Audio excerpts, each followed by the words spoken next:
যুক্তরাষ্ট্রের সাথে বাণিজ্য ঘাটতি কমিয়ে আনতে একটি প্যাকেজ নিয়ে যুক্তরাষ্ট্রে গেছেন বাংলাদেশের একটি প্রতিনিধি দল। দুই দেশের প্রতিনিধিদের আলোচনার মাধ্যমে একটি ভালো ফলাফল আসবে বলে আশা প্রকাশ করেন অর্থ উপদেষ্টা।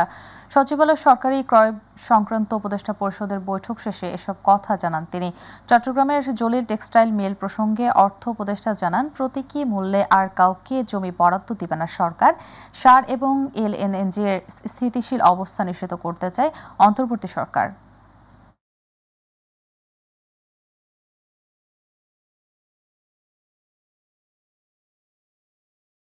প্রতীকী মূল্য দিলে যারা নিয়ে যায় তারাও ঠিক এটাকে ইউটিলাইজ করা।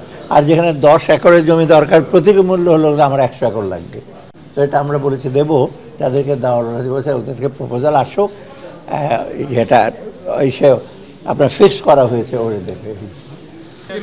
আরও আছে, ওই প্যাকেজটা নিয়ে গেছে যে কী কী কিনতে পারে, কী কী না সেটা আমি এখন বলবো না এটা।